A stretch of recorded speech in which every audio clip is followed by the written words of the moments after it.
You know, today we're talking about joy, and joy is one of those things that we know more about than we actually sense it. It's kind of like that idea of learning about a place, that there's this place that's worth seeing and worth visiting, and you read about it, and you do some research, and you actually look at some pictures of the place, and you hear people that have been there share the experience of what it's like to be there. And actually being there yourself, it's a big difference than hearing about it, learning about it, seeing pictures, and actually being there. This past year, I had the privilege of being in Israel for the very first time. Now, I've been a pastor for 20 plus years, and my job really is to learn how to understand the Bible better and to teach the Bible to you. And I've studied a whole lot about, the context in which the Bible was written, the place where the Bible was written. And another thing is to be there. I remember one night we were having a wine tasting event at the very place in Galilee where Jesus performed this miracle. Unreal, surreal experience. And my desire, obviously, as we think about this topic of joy today, is that it would become something in your life, not only that you know about, not only that you've heard about, not only that you have experienced secondhand from other people's stories, like the story that you heard today, but it's actually something that you would experience and sense it yourself. This passage, this narrative is inviting us to that destination of joy. Jesus wants to take you there. Jesus wants to take you to this place of joy. He wants to experience joy, not just to know about joy, but to actually experience it. But in order to do so, you must learn the secret to joy. This passage teaches us about the secret to joy. You must learn the price that must be paid in order to have joy, or the price of joy.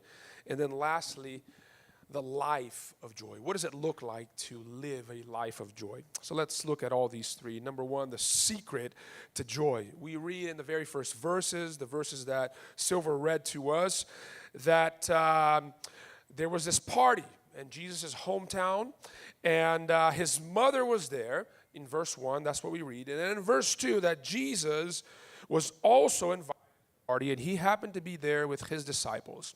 Let me just open a parenthesis here. For those people who are uptight Christians, constipated Christians, here's a reminder that Jesus loved parties. Jesus loved parties. Jesus loved to attend parties. Jesus loved to eat at parties. And Jesus loved to drink at parties. Drink wine. Because the wine in the Bible is not grape juice. It is real wine. And Jesus loved to be in parties with people, and he loved to drink wine. And he chooses this wedding ceremony as the stage for his first miracle. We read in verse 11, which was the last verse that we read, that was Jesus' first miracle. When he started his ministry, that's the first thing that he did to give people the evidence that he was God. Now, weddings were really important in those cultures. It's important in our culture today, don't get me wrong, but it was very important in these cultures because they lived in a world that was not individualistic like ourselves. And they lived in these small villages. And as a member of the community, you were supposed to invite your community into every single aspect of your life. The most important aspects of your life, you wanted your community, which they understood as their extended family, to be a part of that. When your child was born, you wanted your community to be there. When you were married, you wanted your community to be there. And these wedding ceremonies back then, they were not like the wedding ceremonies nowadays that only last for a few hours. Back then, these wedding ceremonies lasted 3 to 4 days. It was like 3 or 4 days of partying, right? So I'm thinking about this. This is like a major event, 3 or 4 days of partying. And I'm thinking to myself, I'm glad I was born in this age and not in that age, not in that culture, because I have 4 daughters, and I will have to pay for 4 weddings. Could you imagine if I had to pay for 4 weddings that lasted 4 days each? I'd be bankrupt, filing right now for bankruptcy.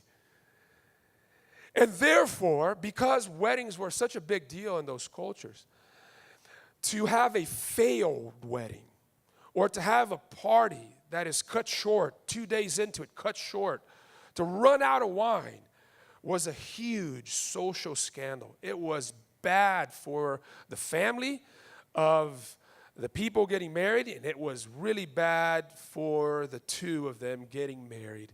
You know, people thought, if we can't even trust you with a wedding, a proper wedding celebration, we can't trust you as a member of our community. This may indicate that you're a stingy person, that you're not willing to spend the money. We don't want nothing to do with you. It may mean that you're a completely disorganized person, therefore you're unreliable, maybe even for business. Look, we can't trust you. It was a huge problem. They lived in a culture of honor and shame. And the text tells us that there's this disaster about to happen, right? Things are about to derail in a big way. And Jesus comes in and he rescues that wedding. And the reason why Jesus does it is twofold. Number one, because Jesus cares about people. Even though he tells his mom, do you think that this is my problem? He still goes out there and he fixes it because he cares about people. And this is a great reminder for us, because we think that God is only concerned with the big things of the universe and not our lives, not the small aspects of our lives. He's not worried about our marriages. He's not worried about our parties. He's not worried about our career, our work, and our children. He's not worried about our health. He's just worried about the big things of the universe. And this passage serves as a reminder that Jesus actually is worried. And he cares about every single aspect of your life. And he means to come in and restore even the things that you may think in his eyes may be small. He cares about you in a very peculiar and particular way. But here's the second thing that this indicates. Jesus is, again, remember, starting off his ministry with this miracle. He is launching his ministry campaign, right, with this miracle in this stage, because he wants to tell us something about that which he has come to ultimately do.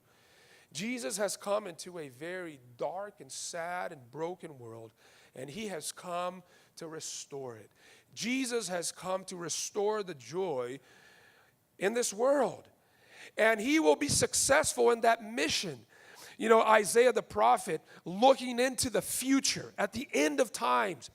You know how the Bible ends? The story of the Bible ends with a wedding feast. The Bible ends with a party. Isn't that amazing? That in the restoration of all things, when God comes in Jesus Christ for a second time to fix the world, he will throw a lavish party.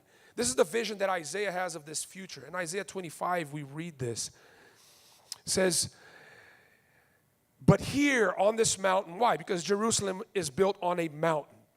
But here on this mountain, God of the angel armies will throw a feast for all of the people of the world, a feast of the finest foods, a feast with vintage wines, a feast of 7 courses, a feast with gourmet desserts. Think about that. God likes to eat good. And here's a verse to prove us that God is not a vegan. Veganism is not biblical. Okay? Creation will end with that. Jesus is saying, I've come into the world to restore joy. And this is what the final product will look like. Which gives us the indication of what the secret to joy is. See, joy is not the absence of sorrow, but it's the presence of Jesus in our lives. What is the secret to joy? Is the presence of Jesus in our lives. See, when it comes to joy, we as people were very reactionary. We know the things that may bring sorrow in our lives, and so we try to insulate ourselves and to protect ourselves instead of being proactive about joy. How do you seek more joy? How do you find more joy in your life? What's the secret? More of God, more of Jesus in your life. C.S. Lewis, one time, he wrote this letter to a friend by the name of Malcolm. And he says, Malcolm, as we think about joy, joy is the serious business of heaven. Joy is the serious business of heaven. Wherever there's heaven, which is the realm and the presence of God, there's joy. You want more joy in your life, you want the life of heaven in your life, you need more of Jesus. Jesus wants to bring the new wine, the good wine, into your life. See, the wine that Jesus creates, the cause of this miracle is good wine. The wine that Jesus creates is the best wine. Everyone is now impressed with the new wine that has come out. Everyone is impressed. Jesus wants to bring the best wine in your life. Not just happiness. Jesus wants to bring joy into your life.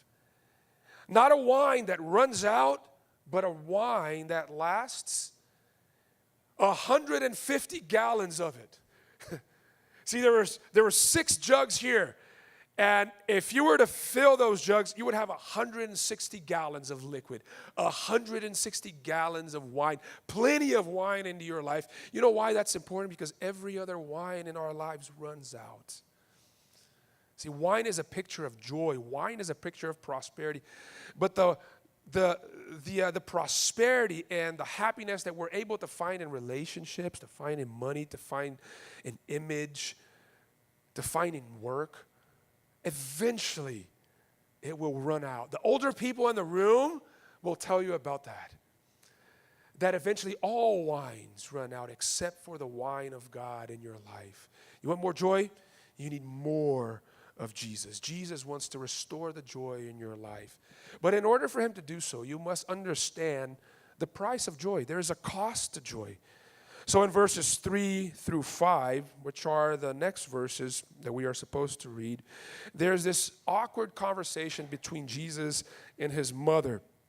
His mother foresees the problem coming down the road.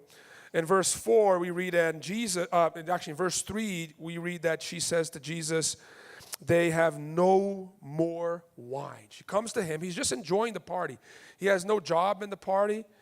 He is not there to officiate the wedding. He is just hanging out there with his friends, and she approaches him and says, there's no more wine. And Jesus responds to her in verse 4 in a very interesting way. First, he addresses her as woman, not mother, but he says woman. Interesting. Then he says to her, do you think that this is my problem? And then thirdly, he says to her, my hour has not yet come. She's like, what does what you're saying right now have to do with the problem that these people have run out of wine and they're about to face a huge social scandal? What does that have anything to do with it? If you're married, one day you were a single person. And if you're not married yet, you know what I'm talking about now. Because remember when you were a single person, you used to go to weddings? What's going on in your mind when you are a single person in someone else's wedding? You're either feeling crushed because you're in your mid-30s and you're not married yet, feeling horrible about yourself. And that's probably the case with Jesus because he lived in a culture that a man was a man if he had a family. Here's Jesus at the age of 30. Men in his culture got married at a very young age. His dad got married half of his age. And here is Jesus, 30-year-old man, in this wedding party, in the midst of the social pressure that might have existed back then, and he's thinking about his own wedding day, because that's the second thing that we experience when we are single people and we are on someone else's wedding. We're imagining in that wedding party, what will my wedding party look like? What will my groom or my bride be like? Who will I invite? Have you ever thought about that? Have you ever experienced that? Come on, raise your hand, be honest here. I have. And so Jesus is there envisioning his own wedding feast. Now, Jesus knows something that you and I don't, because he can see into the future. So he knows what his wedding feast will look like. The Bible talks about it. We read about it in Revelation 21. It's how the Bible ends. The Bible ends with the wedding feast of Jesus. Have you thought about that? And we read this in Revelation 21, actually 19, therefore. Let us rejoice and be glad and give him glory, for the wedding of the Lamb has come, and his bride, the church, has been made herself ready. Fine linen, bright and clean, was giving her to wear. You know, when Jesus begins his ministry, he begins to introduce himself in a very strange way. They're asking him, who are you? He says, I'm the groom. You're the groom. To whom? In one particular place, the disciples of Jesus are accused by the religious elite of violating the Sabbath. And they ask Jesus, why do your disciples do not fast and work actually on the Sabbath day, which is a day for rest? And he says, because the bridegroom is still amongst them. He's talking about himself as the bridegroom, as the one that has come to build a loving relationship, not with a person in particular, but with a people.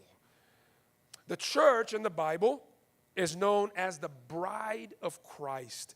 And history will end with the wedding feast of Jesus and his bride, us.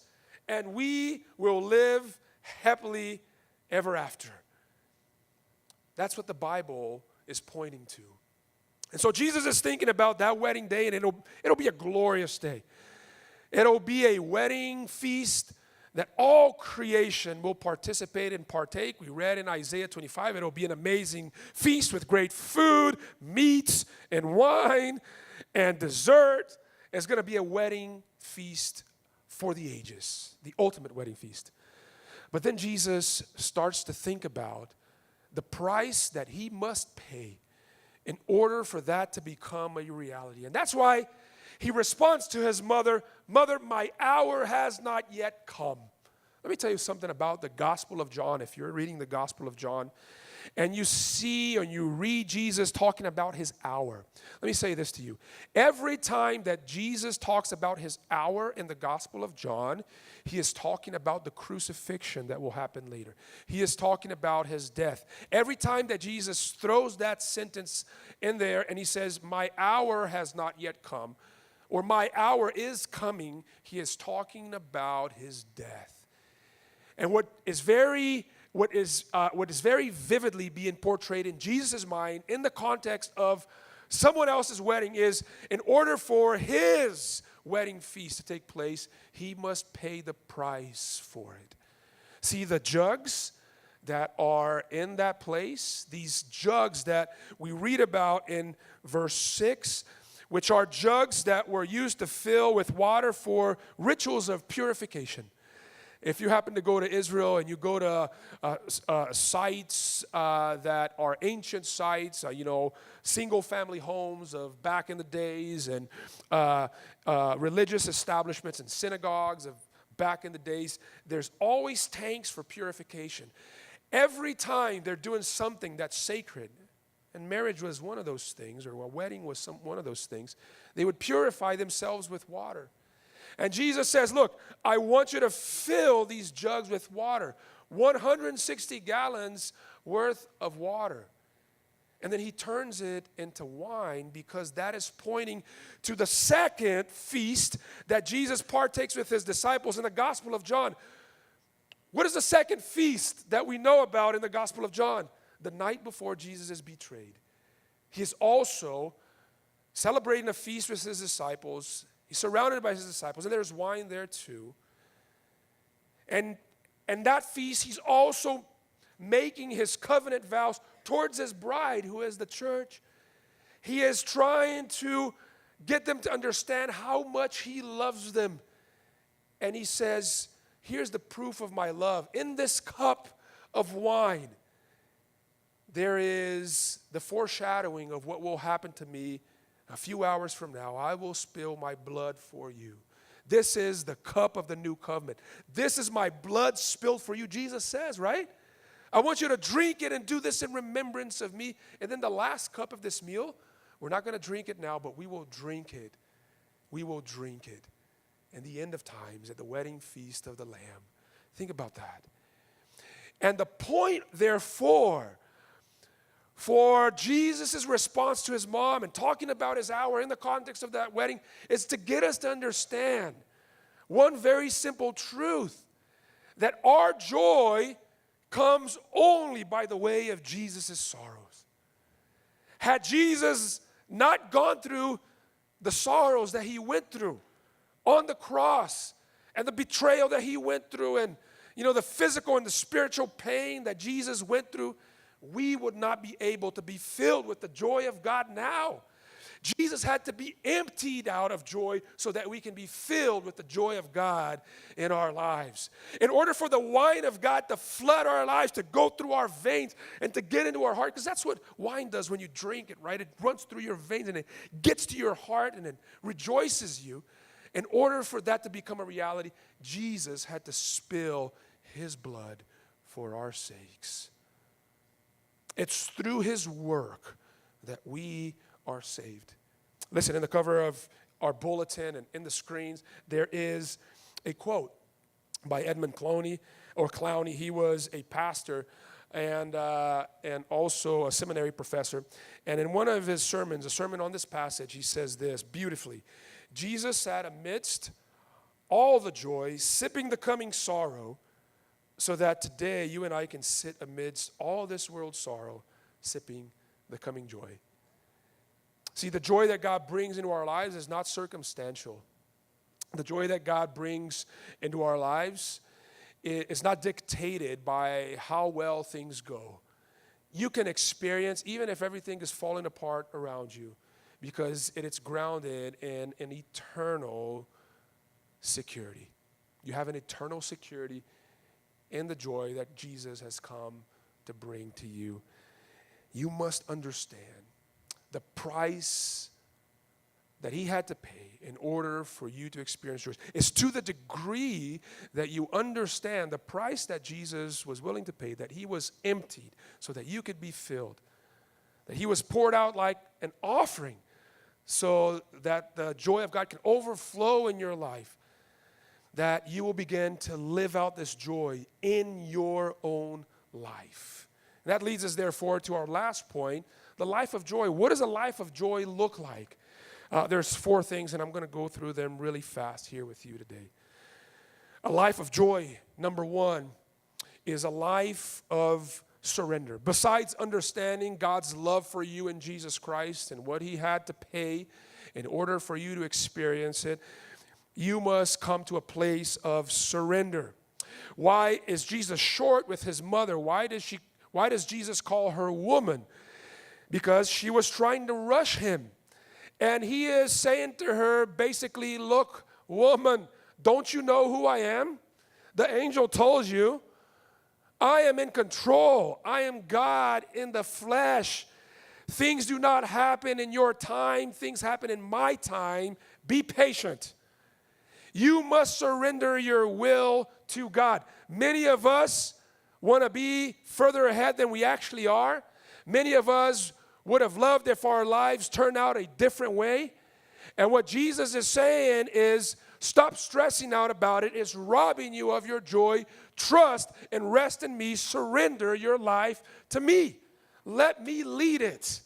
Surrender. A life of joy starts with surrender. A life of joy is a life of obedience.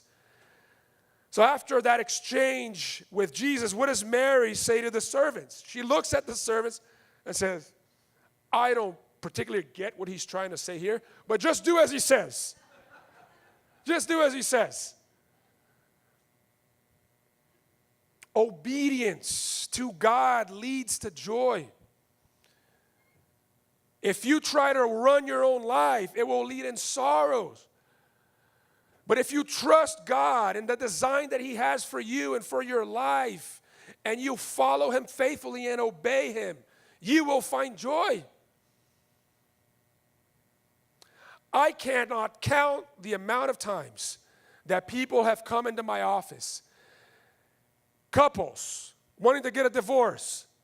And, I think that there are some biblical instances that allows for divorce, but in 95% of the cases, when couples come to my office desiring to be divorced, I look and I say, you have no basis for divorce. What do you mean? Well, God wants you to work on your marriage. I know it's hard, it's not easy, but I'm pretty sure that God wants you to work on your marriage right now. And then people come and look at me. Well, doesn't God want me to be happy? No, God wants you to be obedient. And it's obedience that leads to happiness and joy, not the other way around. God knows best. Obey. Just do as He says. When it doesn't feel like it's leading to a good end, when it feels like it doesn't make sense, just obey Him. Just do as He says. A life of joy is a life of obedience. A life of joy, thirdly, is a life of service. A life of service. What is Jesus doing here? He is serving people. Jesus is here being helpful to others. See, we live in a culture that preaches to us, it's all about you, it's all about you. You. We live in an individualistic, egotistic culture. And no wonder we are the most miserable of all generations, because we have said to ourselves that the way to happiness is to chart our own path and to master our own lives. And therefore, instead of serving others, we use others to serve us. The Apostle Paul is a great example of that, of someone that has devoted his life or had devoted his life to serve others, and yet he was a joy-filled person. He writes to the church in Philippi in Philippians chapter 2, verse 17, "But I will rejoice even if I lose my life, pouring it out like a liquid offering to God, just like your faithful service is an offering to God, and I want all of you to share that joy." You want to be more joyful? You want to be more joy-filled? Pour out your lives in the service of others. Worry about yourself less and worry about others more. I have found that the most helpful people are the happiest of people. The most helpful people are the happiest of people. So a life of service is a life of joy. And then lastly, a life of joy is a life lived with Christ. A life lived with Christ. Why does Mary go to Jesus? Because she knew a thing or two about Him. She knew that He could rescue situations, because the angel told her before Jesus was born that He would come into the world to rescue things. So she goes to Him. And the key of it all is going to Jesus. Now, I think that there are great resources out there, like counseling. I would encourage some of you that are going through depression to go through counseling. There is community church. It's very important for you not to just to come to church on Sundays. It's very important for you to be plugged in into the life of the church. But the main thing is, before going to anything or anyone for help, go to Jesus first. Go to Him first. There's this preacher by the name of D.L. Moody. He was a huge evangelist in the Midwest in the turn of the 1800s. And, he was a very effective man for God. But he was going through a very dark season in his life, because there was a huge fire that took over the city of Chicago. And many of his churches were burned to the ground. And, he found himself at his lowest. And he records a prayer that he prayed to God when he was in his absolute lowest. This is what he prayed to God. He said, "O Lord, become a reality to me. I'm living on bread and water, just barely getting by. Give me the wine." So he prayed that, and he went about his own life. his, back to his life. And just for you to know that sometimes when you pray that to God, sometimes it doesn't come right away because Jesus does things in his own timing. This is what this story is about. And so he's going about his life, and he's still in New York trying to fundraise and raise money for the churches that have been burned down in Chicago. And he's walking down the streets of New York, and he shares this experience. He writes it later in his journals. He said, one day in the city of New York, oh, what a day. I can't describe it. I seldom refer to it. It's almost too sacred an experience to name. I can only say I had such an experience of God's love that I had to ask him to stop. He's just walking, and all of a sudden, Jesus just pours the